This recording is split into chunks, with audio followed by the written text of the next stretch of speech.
Welcome to episode 3 of the Queer Divorce Club podcast. I'm excited to have Candace Lefke on the podcast today. Candace is a Michigan native, currently based in West Michigan with her cat Stu and her 2 adorable giant dogs.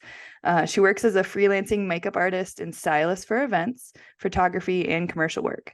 Having a love for teaching as well, she loves to help queer folks master their own makeup and skincare routines so they can express themselves authentically through body art. She has a passion for the healing arts as well, and eventually would love to start coaching other queer people in their healing journeys.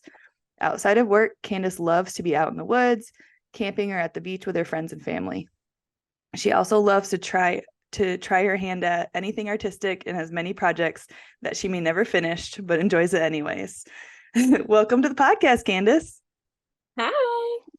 So excited to get to talk to you. Candace was one of the first people that I told about the podcast, and you had some great ideas for who we should have on the podcast and what we should talk about. So I'm excited to talk to you today. I'm excited too. It's going to be great. I know when we first started talking about Queer Divorce Club, it was just a small group of us, and it's just kind of bloomed into something really awesome, and I'm excited to chat. Yes, and the first episode, speaking of, we discussed like sitting with another friend and talking about the Queer Divorce Club, and that was you. So I'm the friend. Was you. You're the friend. It happened. I was the friend. We were all sitting at the bar having a beer, and we're like, we are a Queer Divorce Club. Like, we make a group. Like, this is it. Yep. And it's been awesome because I think we've all had some really great support for each other going through transitions for sure. Mm-hmm. Yes, it's been essential to have each other. That is definite. I couldn't have done it without you there. I know, same. I love it.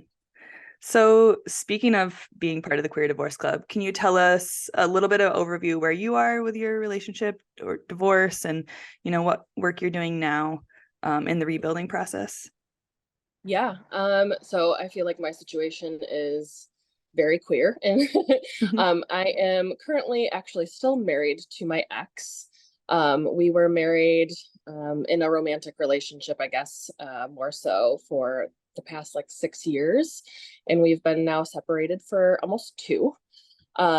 We have decided to stay married for financial and other reasons, but we realized very quickly that our communication and the way that we handled conflict was an issue, and we definitely had developed some patterns of being together and going through a lot really in that like 6 years of being together, and just stuff had happened that we just need some space and some time away from each other. And so yeah, right now I'm still currently married to him. I'm living separately in my own home. We have everything else is completely separated, so I have my own money, my own bank account. We don't really mix financials, but we do have like, a phone bill together, but we just pay in separately. And so that's been nice because aside from the first maybe 6 months of our separation, which was really rocky, we've been able to kind of come together and really work together a lot through, financial stuff. And we also have dogs together and children. So I have developed a really close relationship with our kiddo, and I really wanted to be present and still be around for them. So it's been a huge transition and shift in our relationship. So we've moved from a space of being romantic and married to more of a co-parenting friendship base, which is honestly working out really well for us. But the beginning stages were definitely hard. Just coming to that realization that we were in toxic patterns together, and for me too, and him as well, was, not very healthy for our kiddo that was living in the house. And that ultimately really truly made my decision. I knew that I didn't want to continue this type of toxic behavior that I think is generational. And we both had inherited from our families. And I'm actually really proud of him he's been on his own healing journey, and I've been on mine. And we've been able to like support each other, with boundaries through that. So yeah, I feel like it was very queer. He has another partner now. And I did have another partner. We were poly also when the marriage ended. So I think that definitely puts a very queer, a very non-traditional way and spin on divorce too, which is unique. I feel like a lot of people are very interested to our relationship when I tell them like, oh, actually I'm still married, but you know, we've shifted and we're friends, and it's just different, you know? So right now I'm enjoying being on my own. I'm fully single. I'm living kind of a more solo poly life, but honestly, really focusing on my own healing after a couple of, relationships and that have brought some awareness to some things that I want to work on within myself. So, Do you think, as you're talking about the separation, I know you're still married, and I thank you for explaining that, because I think that when you talk about the Queer Divorce Club, it's really queer relationships aren't necessarily traditional, and divorce means a lot of things: legally divorced or separated, or maybe you've been in a long-term marriage but you never got married. All of those things can lead up to that. I'm curious though, when you started setting those boundaries with him and putting those in place, do you feel like that gave you a better chance to become healthy? When did you start switching to, I need to heal and grieve and move into this space, even though you never got divorced and you're thinking about that for process? sure. I think that it was crucial to spend some time apart, because we both were so activated. And I think for both of us, we both have kind of different ways of expressing it, but we both have some abandonment wounding that was really activated. And that was really hard because we were fighting. We couldn't be around each other. So having to take that space, I moved out and lived with some friends for a little while. And now I'm renting a space on my own. And that was crucial. I really put down those boundaries of like really minimizing our conversation, keeping it strictly to about either our pets or the kid, and really sticking to that and giving myself the space to grieve and come out of this relationship, because it was a lot of grieving and it was a lot of new for me, and being on my own, and it was scary and it was sad and I had a lot of emotions, and on top of it I also had another partner that was helpful at sometimes for support, but also hard because here you're grieving another relationship and being in a relationship, and you know what that's like too. So Yep. it's a very unique experience, right? And I was very lucky. My partner at the time was very sweet and supportive and was able to hear me, and I didn't feel like I needed to hide my grieving. But I know that can be complicated for some people, especially in poly relationships. So yeah, it was taking some time. I want to say it probably took us about 6 to 8 months to really start coming back into each other's lives. And I feel like this year it's just like calmed down so much now that we're able to have a mutually reciprocal relationship that is somewhat friendships, even though I still have my boundaries with him.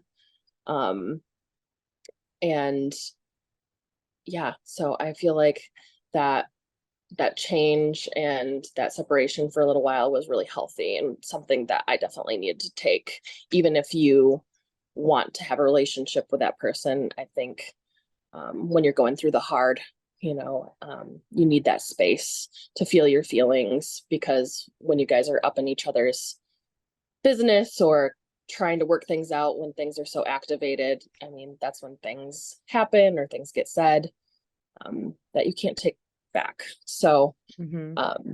yeah, I feel like that was really good for us. And again, we did go through some hard. It was hard. It was hard, once you have built this life and you have kids and pets and that comfort of having a home, and then you go out and you're by yourself. It's hard. Yeah. I was Yep. definitely, I was definitely in this like just survival state, to be honest with you. Mm-hmm. I was just surviving the best I could for that first solid year and a half. I just feel now, being 2 years, coming up on 2 years of separation, like just now am I starting to feel in my own energy, in my own self, and able to start like feeling like I can progress forward. So it takes some time, you have to give yourself Mm-hmm. that time to just grieve and be with yourself, um and don't push yourself for that, and Mm-hmm. feel like you can just jump back into your life, because it's a major thing.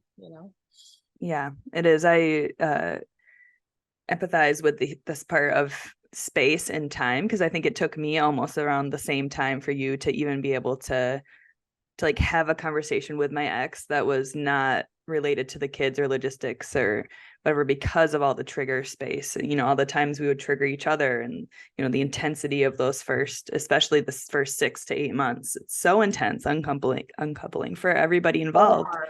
Yeah. So hard, even if you're conscious about it, even if you both want it to work, it just, emotions are high, and it's hard to let go, and Mm-hmm. um I think for my ex, his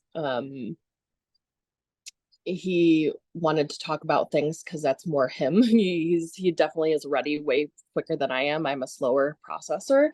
Um, and I think there was times where he actively wanted to talk about it and I wasn't ready. And I just had to be Mm-hmm. like, we are not talking about us. We are keeping it really, I'm not ready for that. So I feel like now we've been able to like bring things up to each other about what happened in our relationship without, like, I'm not as activated anymore. So Mm-hmm. Good for you, yeah. setting those boundaries and getting, Yeah. giving your space you need. Nice work. Thank you. Thank you. I've Difficult. been working on it. I've been working on it. Yeah, you have. You have. So, speaking of working on it, what are your goals right now for your healing journey? So, you're in this 2 year mark, you're kind of in this more clear headspace. What are your goals now moving forward?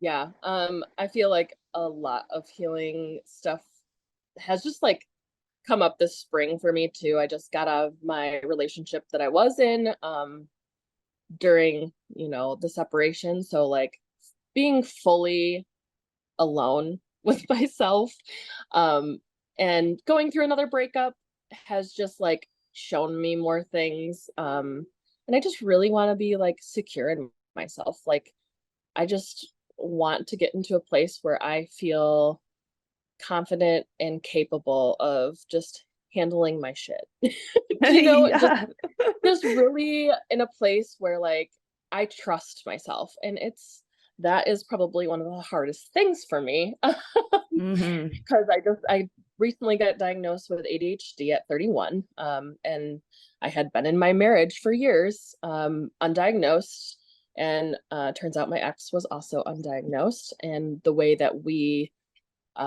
managed our household, and it was just it was very hard.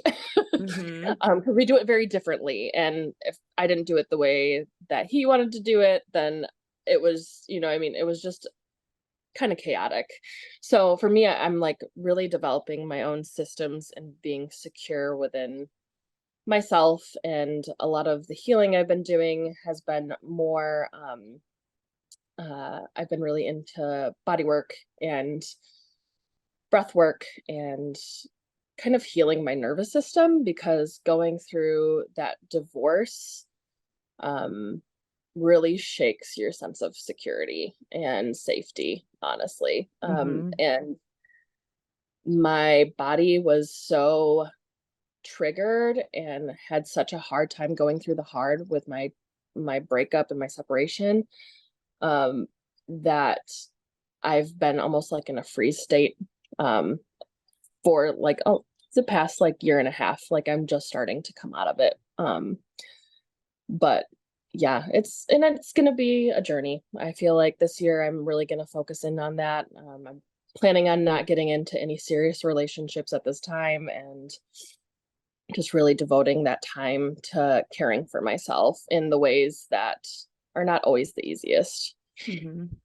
Yeah. How has embodiment and breath work helped you feel more secure? How are those two connected? Because I know, I mean, this is a new topic for me too. As I go through my healing, the more and more I hear from others is that embodiment is so important. It's so important. It's so important. And especially for queer folks, as you say, like getting to know yourself in a world that's not built for you as the queer person, For sure. necessarily. Yeah, it's important. So how do those two connect? How does embodiment and security and trust in yourself Oh connect? boy, so much. So like all of the, I'll kind of just break down a little bit of, a little bit about our nervous systems and how our systems work. We interpret information about 80% from our bodies and only 20% through our thinking brain.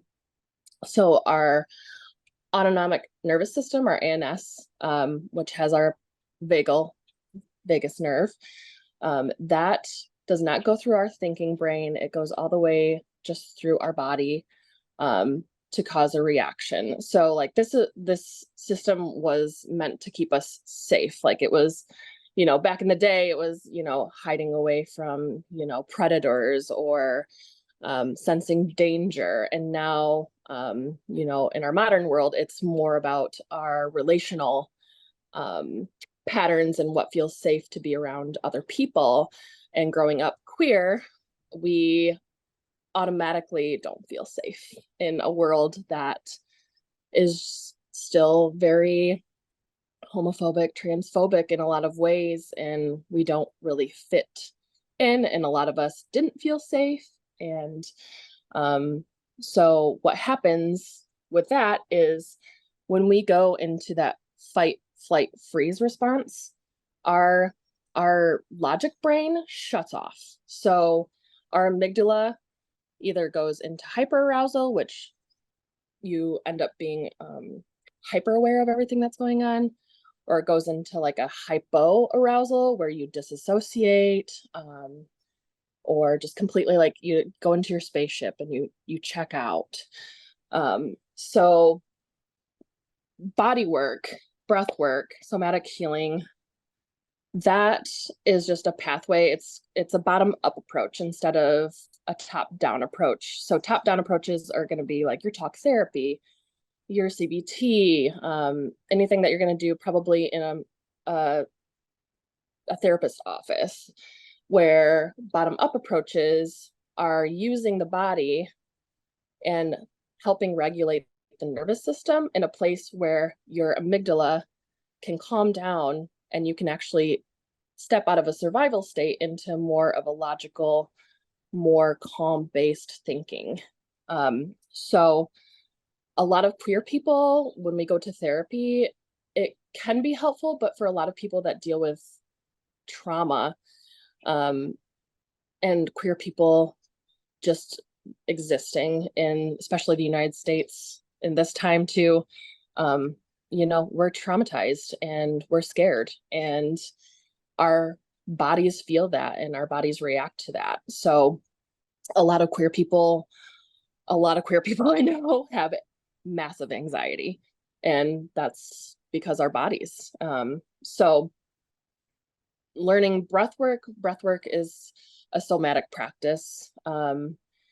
Somatics as in shaking, dancing, so many things that we were naturally do, or animals in the wild would naturally do to dispel stress, we don't do because we've been conditioned not to do it. Mm-hmm. So somatics has allowed for you, like practicing, like I like to shake and it really does, it helps, like the vibration, or dancing's really great too if shaking feels weird for you, because animals in the wild, if they get scared or they are in a scary situation or are being attacked by a predator, you'll see them, they'll just tremble.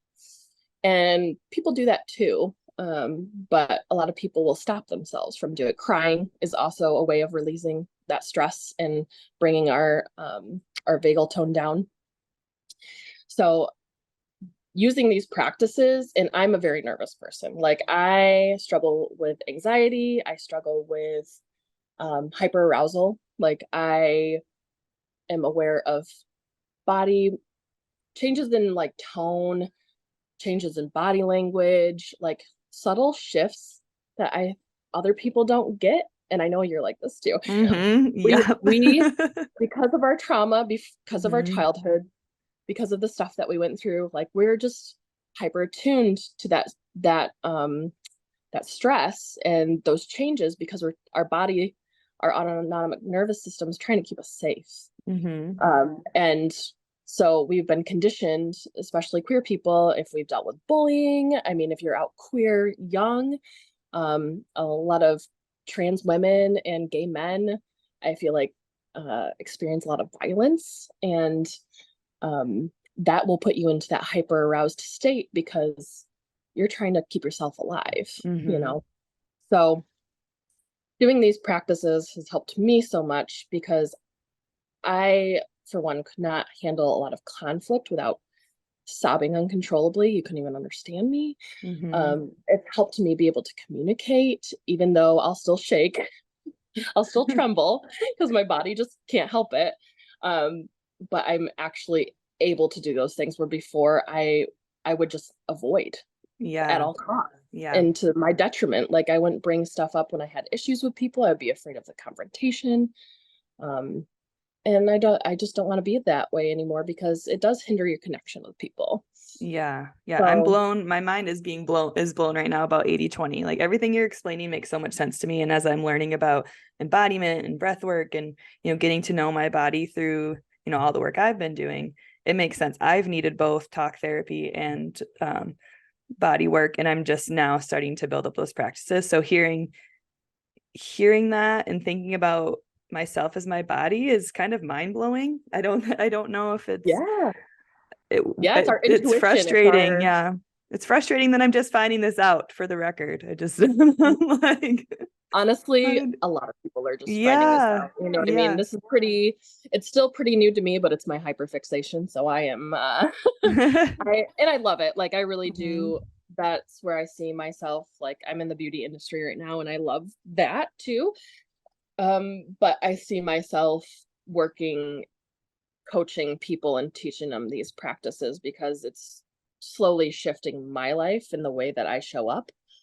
Um, and now the knowledge that I have about how much lives in the body, how much our trauma is stored in the body, and how that causes a lot of dis-ease in our bodies because we haven't been able to move those emotions through.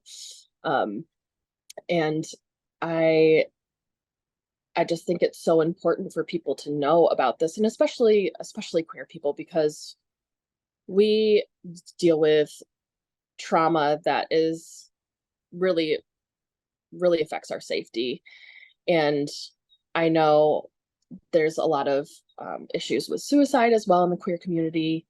And I really just want people to have these tools and be able to come from a place where they can think clearly and be able to respond in a way that isn't just out of survival, um,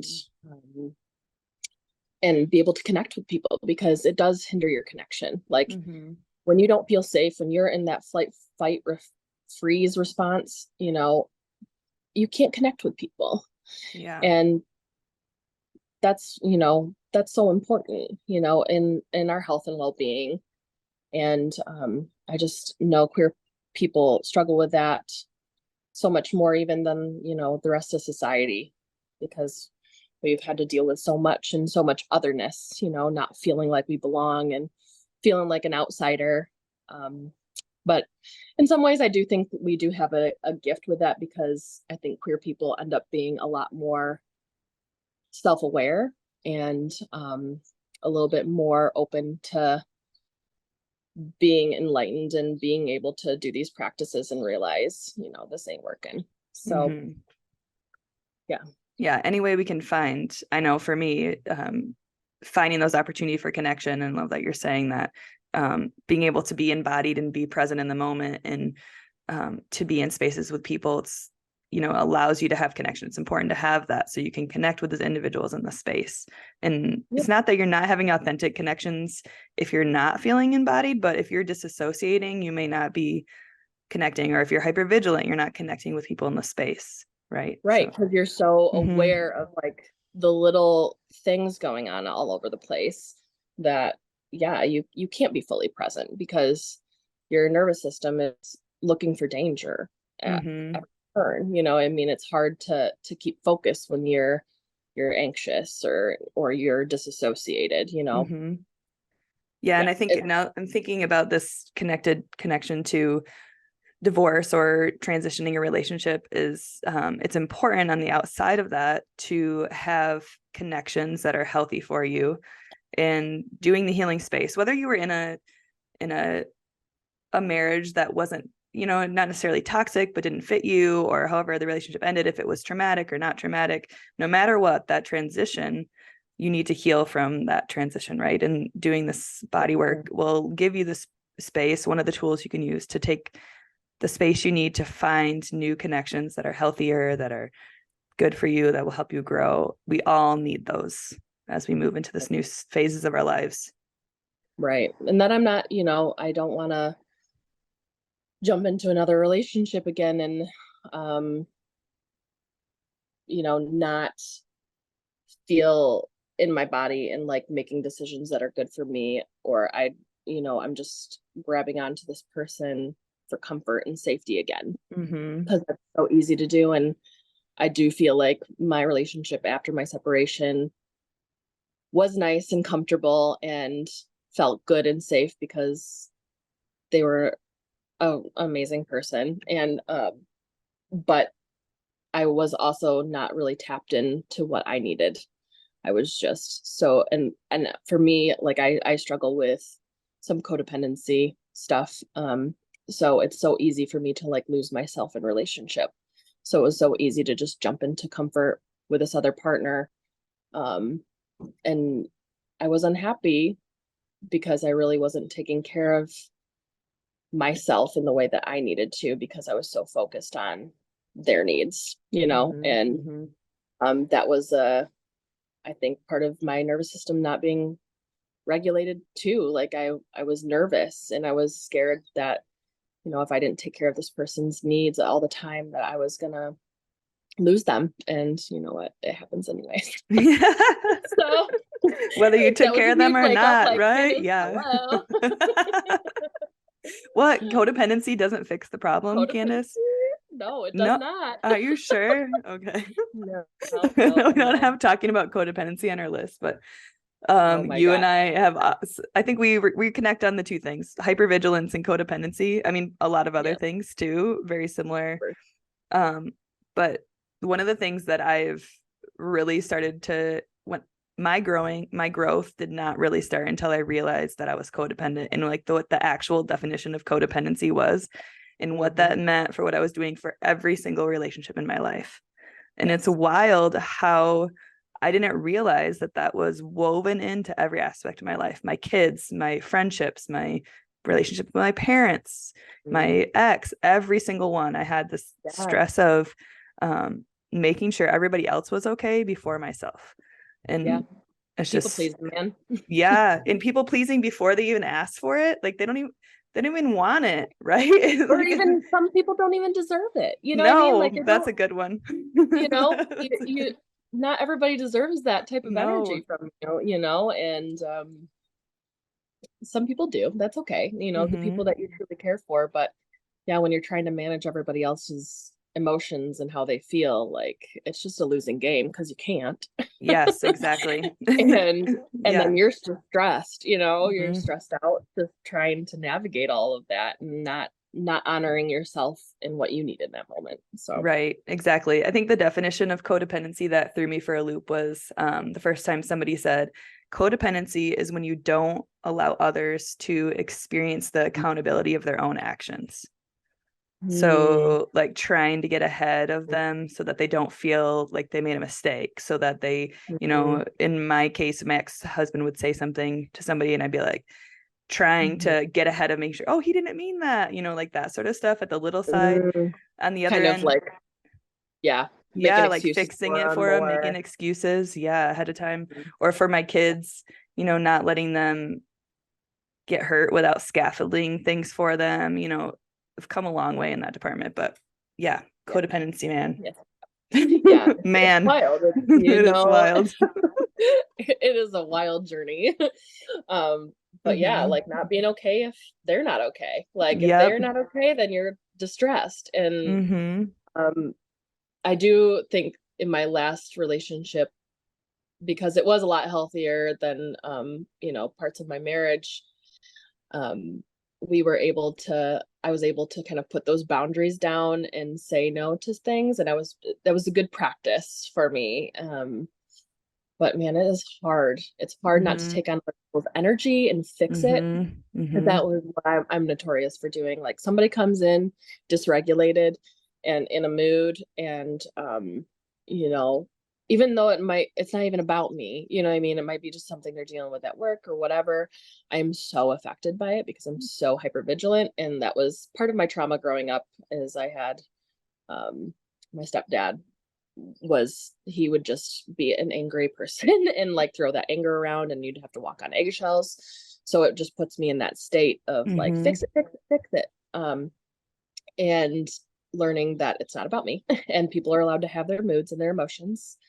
And I'm going to let people come to me if they have an issue and not feel like I have to guess and interpret I just don't interpret their body language anymore. It's still hard. It's still, I still have to tell myself, like, if this is about you, they have the responsibility of coming to you and telling you. And, people are allowed to have their emotions and feel things and go through that, So yeah, it was a huge learning experience. Do you think the combination of doing the body work, understanding mindfulness, being present with your own body, understanding how you feel in it, and then practicing that over time helps you connect those two, right? My chest is feeling tight right now. My, something about my arms is not feeling right. My shoulders are feeling tense. That means that something is coming at you in the space, and that gives you a chance to pay attention to it more before you get to the anxiety swirl. Or that's what I do.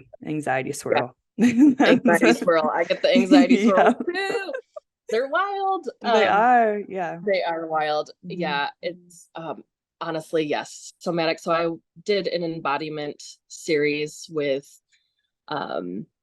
a group up here in Grand Rapids, and kind of tapped into each emotion and where you feel that in your body. And that has been so helpful because I am very stuck in my brain a lot. And for me, I disassociate from my body pretty easily. And so having that awareness of, okay, like thinking of a certain emotion that you're feeling and really feeling it where you feel it in your body. Like sometimes it's your stomach, sometimes it's your chest, sometimes it's your throat, your shoulders, your back, like knowing that and being in tune with that helps bring awareness. When you're feeling those bodily sensations, you're like, oh, I'm feeling some fear. I'm feeling anxiety, and kind of naming it. And then you can start to kind of tap in, okay, why do I feel this way? And start to ask yourself those questions, and really listening to these. Really, our bodies are so smart. They're so intelligent. And we have discredited them for so long on their intelligence and how they affect us. Because we pick up on those subtle cues that don't even hit our thinking brain. Like it just goes right into something so primal. And I think having that mindfulness and awareness is so helpful. And it also helps when you are encountering like a partner or somebody else in your life that is struggling with hard emotions. I feel like kind of name when you're having those moments, and that just allows you to communicate so much better. Like I did have a moment with my partner, my last partner, that they were having a really hard day and struggles with work, and they came in and kind of a rough mood. And I was very triggered by it. And I was able to, like, after I've been practicing some of my embodiment stuff, I was able to be like, I know this isn't about me, but your mood is making, like, I'm feeling a lot of anxiety because of it. And I'm able to, like, figure out, like, certain emotions too, on, like, what I need to do to, like, move that energy through. Like, go for a walk, get out into nature, like, go do some breathing, like something to help lower that, and repeat to myself that this is not mine.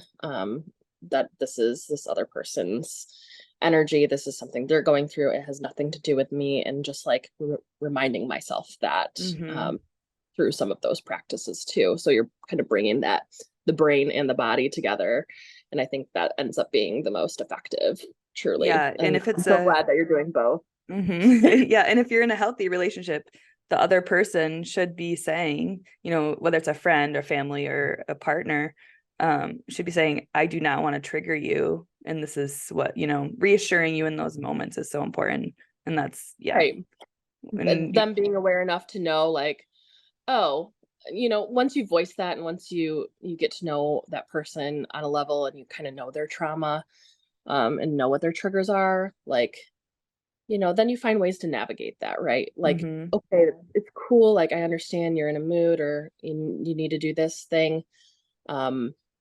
Either sometimes either giving me a heads up so I can, go do something if I want to, or even them taking some space and going for a walk, or dispelling their mood so that they're not bringing that energy onto you, is just, like, that's like the good codependency, right? It's not yeah, codependency, yeah. but No. that's cohabitation. That's good partnership where, you're not always responsible for others' energy. But when you come in and you're in a mood and you're struggling, it's important to have that self-awareness, not to put those on the people that are closest to you and that love you so much. It's Yes. it's good to have that awareness and be able to problem solve together, and be able to figure out a solution or ways to help, make everybody feel good. Yeah. I want to switch just a little bit, but talking about another type of embodiment. So, one of the things, actually, this weekend we met a woman when we were camping for Memorial Day weekend who is queer and recently divorced. Randomly, met her, and there's like You're 20 finding them people we everywhere. met this weekend. I know.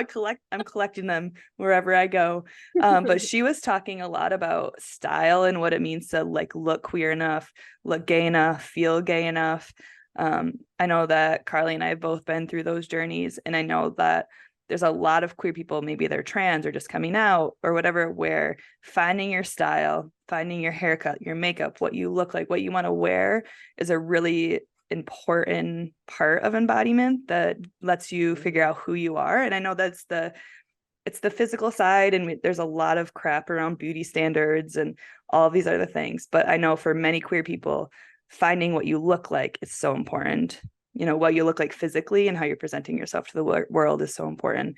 And one of the things that you do wonderfully is help people feel like themselves. I think it's amazing. I've seen it happen, giving, the way you cut somebody's hair, the way you put makeup on them, just giving them the space and the opportunity to feel like themselves.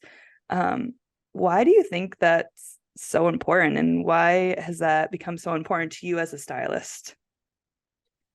Yeah, that's a good question. I struggled a lot, actually, being in the beauty industry. I've been in the beauty industry for about 12 years. I started going to school for art and didn't know what I was going to do with that. So I had been cutting my friend's hair and doing makeup and styling for dances and stuff. And so they always suggested to go into cosmetology. So I did. And it's been an interesting journey through this, because I started going to school in the early 2000s. Beauty standards have been wild in, the 90s and early 2000s. And I am a plus size woman. Like, I've always been curvy. So I've never really fit the mold anyways. And then on top of really starting to own my queerness in my mid 20s, like, I always felt a little bit like an outsider in this community, even though it is about expression, right?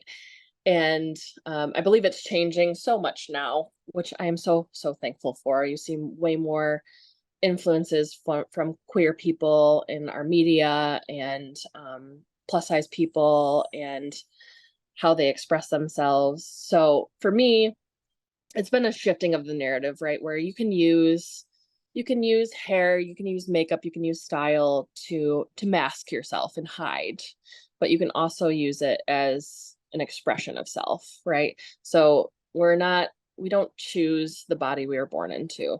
We have this body, um, but we have this beautiful artistic expression in our inner world. And I love makeup and hair for that fact, that you can really express who you are on the outside, because you have control of those things, right? You have control of your style. You have control if you want to put tattoos or piercings on your body. You have control over whether you do or do not want to wear makeup, or how you style your hair. So I think owning your body, especially for queer people too, like, again, you don't choose this body, and but you are able to choose how you decorate it, right? And how you express yourself, and how you get to show yourself to the world. And it hasn't always been the safest place, but I do think now it's so weird with how our country is, and all the bills and things going through and being passed, and how it's really scary to be gay, but also we're at a time where it's so liberated in our media, and like even like our celebrities, and we're just seeing so much more of it now, and it makes me really, really happy, because queer makeup is so fun. You get to break all the rules, right? Like, there is no rules. You don't have to conform to a certain beauty standard. You're just here to express yourself in whatever way feels good to you. So I did do a event with a whole bunch of queer and non-binary people. It was a clothing swap, but I got to do some makeup lessons, and I was helping some non-binary and trans people like stipple on beards to themselves, so that they like felt more in their skin. And or I helped some trans women, help them feminize their face, and that for them feels really good, and that feels like their expression. And then you have the fun, for me, like I like to be a little funky, a little artistic. Like, I'll just draw dots and swirls and stuff all over my face. Like, nothing that is meant to necessarily make me look a certain way or present in a certain beauty standard, but it's just expression. It's just color, it's art. So yeah, I love teaching. I love really connecting with other queer people about that, and like helping them, teaching them how to use the products, and kind of allowing them and giving that space, like, listen, you don't have to make yourself look any certain type of way, this is for you, and what do you want to look like every day? Like, you want to express, right? And yeah, doing that with style and color and hair color, and that's fun, and same thing with tattoos. Like, I love I love decorating my body. I'm an artist. So like, I want my funky earrings, I want my colorful hair, I want my weird avant-garde makeup and my tattoos, and it's so different from person to person. And yeah, I just like to celebrate that in any way, whether I'm making somebody more masculine, more feminine, or something completely out of the box, Yep. And being able to express yourself physically, outwardly is, often a point of, bravery for a queer person. But then, like you were saying, it's becoming more accepted. And the more you do it, the more you're connected with others in the same space, gives you another opportunity for connection and for, embodying and feeling good about being in the body that you were born with. Right. Truly being able to embrace your authentic self, and using that by expressing yourself through makeup, through clothing, through whatever, I think is so important, because I feel the best when I am in my skin and I am wearing, stuff that truly makes me feel like me. Mm-hmm. I notice the difference in my confidence in the way that I approach other people even. And I realize that not everybody has that safety. So I do sympathize with certain queer people that don't. And I also am willing and open to helping people.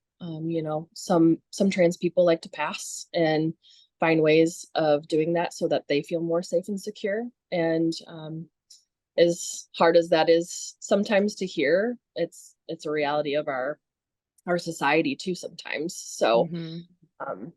I think makeup can be beautiful. It's just an art, and Mm-hmm. I just want people to feel good and feel safe and secure and at home in their bodies. Mm-hmm. So important.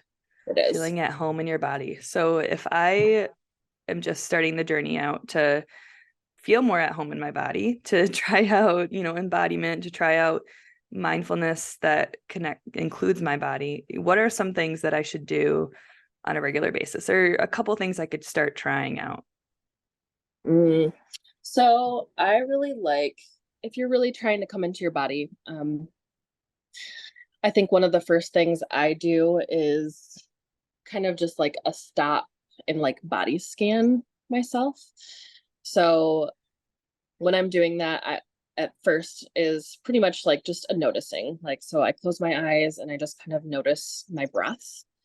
And I don't try to change it. I'm just going to start noticing it. Sometimes I like to lay down for this as well, but you don't have to. And then you just start bringing some awareness to your body. I like to have my feet on the ground, planted, and noticing your feet. I mean, it's just something as simple as like starting either from the top down or from your feet up, whatever works for you. And just like be like, okay, I'm going to notice my toes, my feet, and even some of the sounds and textures and stuff that I'm touching and that's around me that will really start to get you in your body. And I believe that doing a little bit of breath work kind of puts you in a, like, if you are stressed out and it's hard to do that, right? So there's actually a type of breath called a physiological sigh. And this is great for people that are actually going through active divorce or really stressed out. So this kind of puts me in that place. I guess this would probably be my first step, but a physiological sigh is where you take an inhale through your nose and then you do another inhale to fully fill your lungs. Mm-hmm. And then you're going to do a nice long extended exhale. And if you do about 2 or 3 of these, it brings down your stress levels like significantly, like to a place where you are just, you're here, Can we try and to do then, that together a little bit?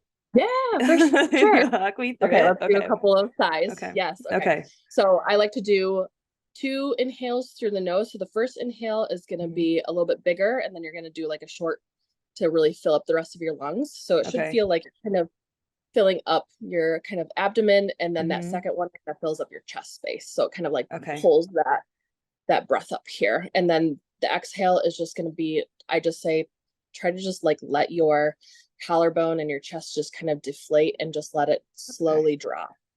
Okay. So you're going to extend it. Okay. You ready? Yep, I'm ready. Okay. So do a nice inhale. 1 second.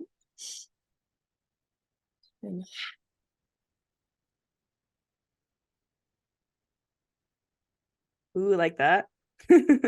Yes. So even after 1, you feel it, right? So let's do a couple more. So let's do a.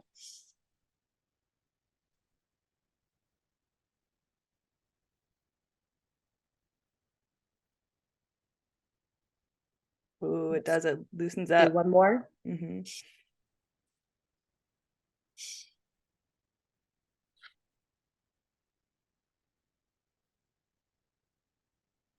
Ooh, shake it out. Doesn't that? It does. Sometimes That does feel tingling. so good. So would you do that? So in a moment where you're like either super stressed or you're seeing something happen, or you're in your body, you're feeling it, or maybe you're disassociated and realized taking back a few steps to breathe is a good idea. Breathing, I totally recommend that for literally everybody, if you could just take, it doesn't take, you don't have to do a full breath work. You don't have to do, a giant, sequence of breath work or anything. It literally takes like 3 of those physiological sighs to really bring your nervous system down and get you kind of present in your body. So, yeah, I love those. They are actually, it's something that we naturally do, and you'll actually catch kids doing that a lot. Like when they're really upset and they're crying, they'll do the and the that's a physiological sigh. That's something that we naturally do. But because of our stress and everything going on, and actually I read something that was really interesting is we'll naturally do it when we're in like a relaxed state or like reading a book or something, but technology, for whatever reason, stops us from doing that. So we don't decrease the stress. So if we're on our phones or a computer a lot, it's really good to like take maybe a breathing break and just do a couple of those, because that helps like bring your system back down into a calmer state. So that's been super helpful for me if I don't have the space to do like full breath work. But you can also do things like if you're really stressed out, cold therapy works getting you in your body really quickly. So if you're dealing with like a panic attack, which happens, I had a lot of panic attacks actually during my separation. It was hard, but you can do something as simple as fill a bucket that you can fit your face in with ice water. Like throw some ice in there, some cold water, and just stick your face in it for as long as you can stand it, and then come back up, and that will really pull you right into your body, and it usually will pull you out of a panic attack too. Okay, Yeah. so doing body checks regularly, give yourself a chance to feel your body, understand where it's at, doing the what do you call the breathing? You just said it The like 3 times. physiological sigh Physiological is what it's called, sigh. Okay. yeah. Okay. But any type of breath is good. If you want to decrease your anxiety, always extend the exhale. Okay. That's Exhale what longer brings than your, inhale. yes, because that brings your heart rate down. Okay. And then ice baths or something else that could shock you out of moments of anxiety. Okay. What about dance parties? I like to do. Yes. That's the fun part, right? This is the Yeah. embodiment and the expression part. And I feel like once you get yourself out of those like crazy hyper aroused states, I love dance parties too. And dancing is totally embodiment. Like you are in your body, you're moving your body, you're moving even that motion and moving your body that much is moving emotion through your body. So that's why I feel like some people just, I mean, dance is emotional for them too. You'll catch people. I've gone to a couple of ecstatic dance like groups and stuff, and people get emotional kind of moving some of that stuff through their body. But yeah, it's pure expression, and it's shaking your body, so it's at the same time of expressing yourself and having fun and really enjoying the music, you're also shaking and moving your body, and emotions get stored in the body, and the only way to do that is some type of movement practice. So I mean, even going to the gym is great. Like a lot of people get like really into those like endorphins and know it's good for their mental health to have some type of movement practice, and it really is. It's important to move your body in whatever way feels good, whether it's a dance party or going to lift weights or yoga, whatever, find something that resonates and use it. Because once you move that stuff through, you're going to be able to be in a better mental space. And because your body is a lot more regulated from that movement. Yeah. This is such great advice. I'm making a list Good. of all the things I need to do to get my 80%. Oh my gosh, 80% of the feeling is in your body, not in your brain. Oh my gosh. Okay. Yeah. Yep. Through our thinking brain, like anytime our nervous system is dysregulated, it goes right into like our like lower like lizard brain, pretty much like our fully like primal brain, you know what I mean, that sends us our thinking brain, it completely bypasses it. So we don't really interpret a ton through that thinking, that logical part of our brain, especially emotion. Ooh, it's true. Needed to take Yeah. another breath there. Okay. Right. Got lots of You got some tools now, though. hot too. Who put the sun on in Michigan? It's wild. I know, it's Okay. so hot. It's so hot. I had my windows open. I was like, I need the AC on. I don't want Yeah. to. Shoot. Just got Okay. I'm from not there. sad about the sun. Sorry, son, that I said Yeah, that, we but like you. yeah, I love you, but you've been on real hot this week all of a sudden. Okay. Anyways. Okay. What are I want to leave the podcast with one last question. So what do you think is the most important thing for our listeners to keep in mind as they're going through divorce or rebuilding after a divorce? I think just knowing that the hard won't last forever, because it's hard. It's such a shift, and it really activates a lot of stuff in us. And I think knowing that there are other people out there that want to support you too, is really crucial to being able to heal from these and be able to rebuild your life. Is knowing that the hard doesn't last forever, and also seeking support while you're in it, because even just whether that's a friend, whether that's family, whether that's an online community, just finding those people that have gone through similar experiences and that might be on the other side. That's why I love that you're doing this podcast too. And just knowing that it will be okay. It will get better. But yeah, reach out for support. People want to help, you're not a burden to anybody. I feel like for me, I struggled with feeling like going through my emotions and talking about and processing my emotions and stuff with other people, and even you guys. At times I felt like, oh my gosh, I need to stop talking about this. And most of the time, as long as you're asking and making sure people have the space for it, like I know I like to help people, and I like to be there and hold space for people and remind them of their worth, and that this will get better. So yeah, I think definitely find that support, find your community, find your people that you can really lean on, because it's okay. It's okay to have emotions. It's okay to really be going through a rough spot and not being okay. And it doesn't mean you're a burden. People want to help. Yeah, all the gamut of feelings and everything is natural and okay. Let yourself feel those feelings. Give your body time. Yeah, the heart doesn't last forever. It doesn't.